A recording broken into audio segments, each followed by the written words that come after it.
Welcome to UATV. My name is Yulia Horva and you are watching this week's final newscast.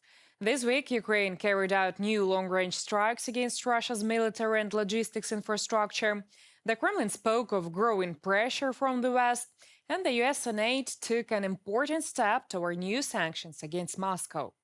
We will also cover rising tensions between Ukraine and Iran, the Russian missile incident in Poland, and other key developments that shape the international agenda this week.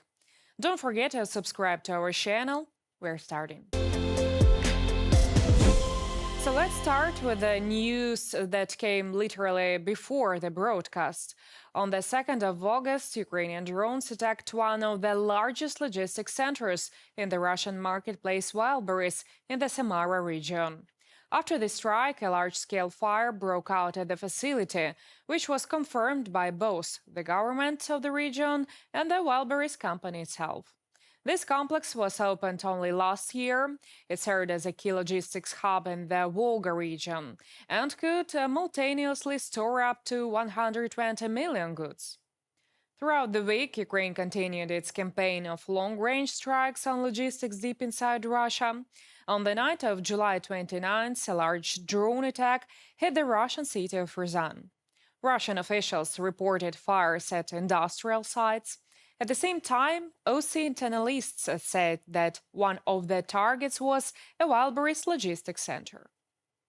The following night, another Wildberries sorting center came under attack in the city of Penza. According to Russian sources, the strike caused a large fire and employees had to be evacuated. The facility covers about 90,000 square meters and is one of the company's main distribution hubs in the Volga region. On July 31st, a drone struck the Russian city of Volgograd. The targets included another Wildberries distribution center and the Lukoil Volgograd oil refinery, one of the largest refineries in Russia. Local authorities confirmed fires at both a fuel and energy facility and warehouse buildings. Wildberries is Russia's largest online marketplace, often compared to Amazon. However, Ukrainian and international investigators have repeatedly reported that its logistics network is also used to deliver dual-use goods and supplies for the Russian military. Because of this, these logistics centers are increasingly seen as part of Russia's military logistics system. The latest wave of strikes shows that Ukraine is expanding its campaign beyond oil refineries and weapon factories. It is now also targeting the logistics network that helps keep Russia's military running far from the front line. This was the fourth strike on Wildberries facilities in just 1 week, suggesting that this was not a series of isolated attacks, but part of a planned campaign to disrupt Russian military logistics. The damage to the infrastructure and destroyed goods of the Wildberries marketplace as the result of a series of Ukrainian attacks is estimated by analysts at least $3 billion.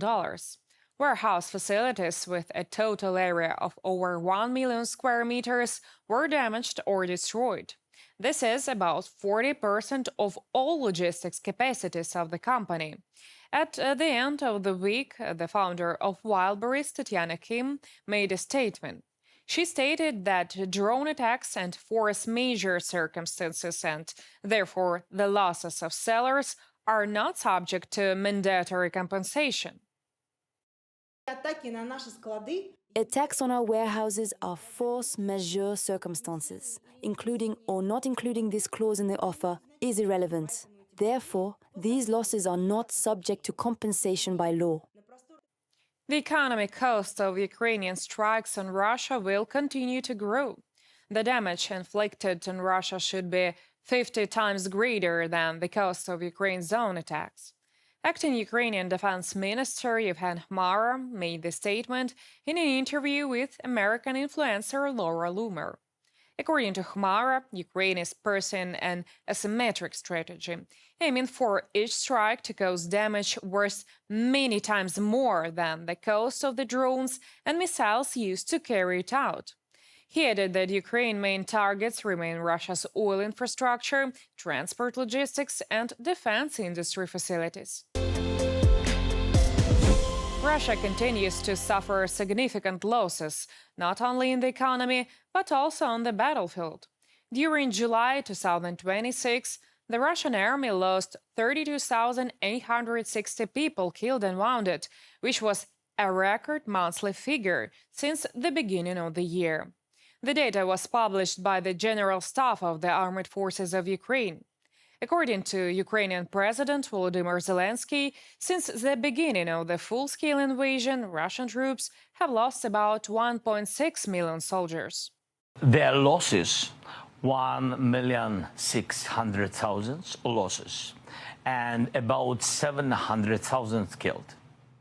Ukrainian president also added during an interview with Fox News that Ukrainian losses amount to 50,000 dead servicemen and about 400,000 wounded. A very striking contrast between the losses. Putin doesn't value the lives of his soldiers. The insane losses are becoming increasingly difficult to hide. This was clearly visible at this year's celebration of Fleet Day.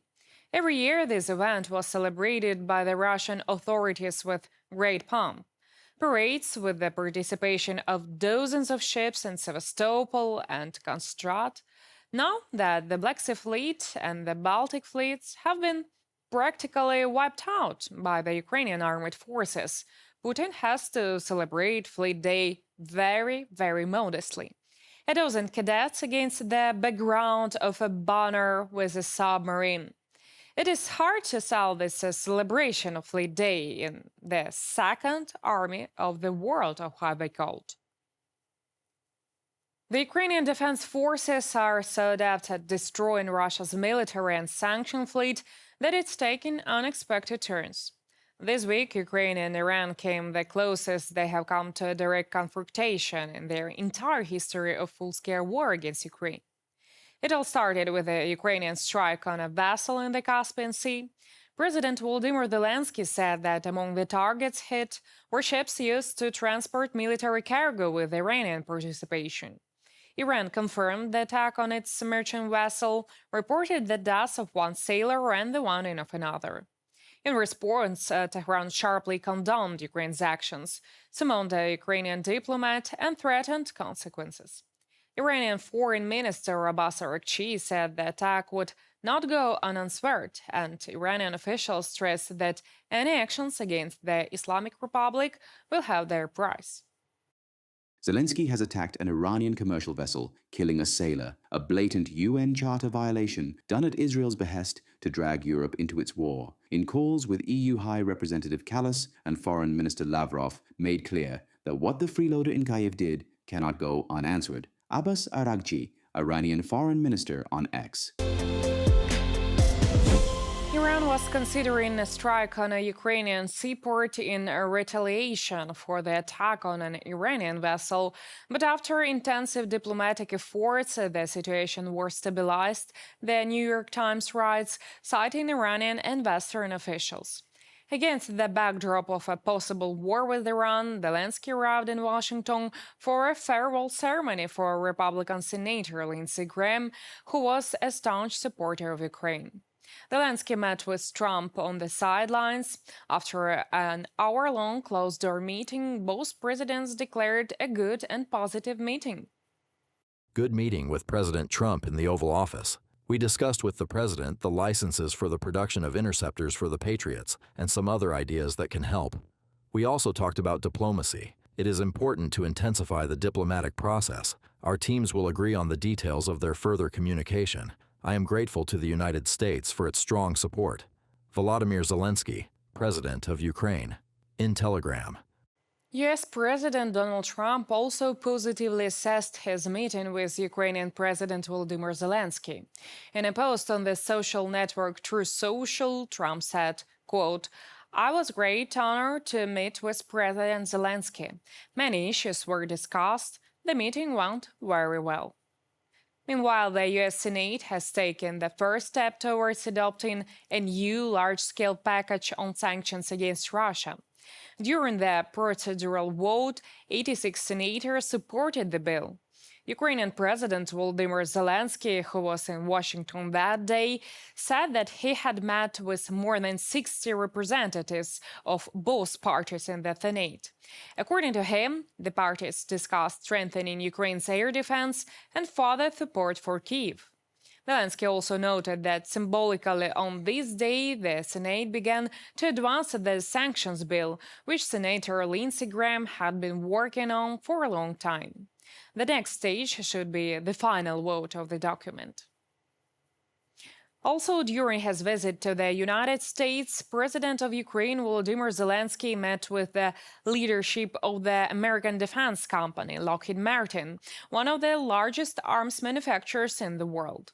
The parties discussed expanding cooperation, joint production, and exchange of technologies. According to Zelenskyy, special attention was paid to Patriot systems and other air defense systems.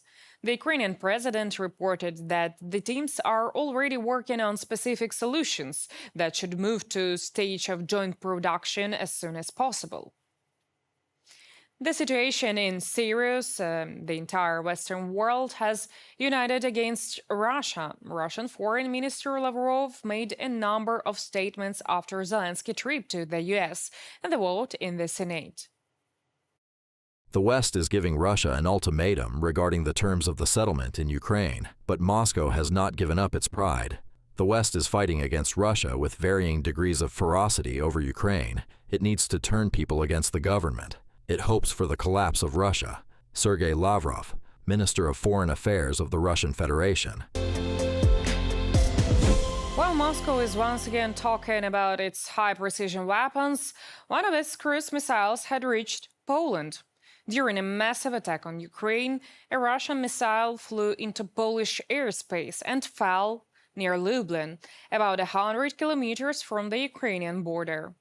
According to Polish authorities, a 10-meter crater was formed and fighter jets were raised into the air to monitor the situation. Poland has officially reacted on the downing of a Russian cruise missile near Lublin.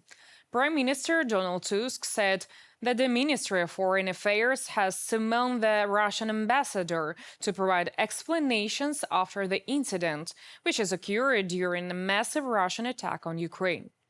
The Polish Foreign Ministry said that Warsaw's official position will be announced after a meeting with the Russian diplomat.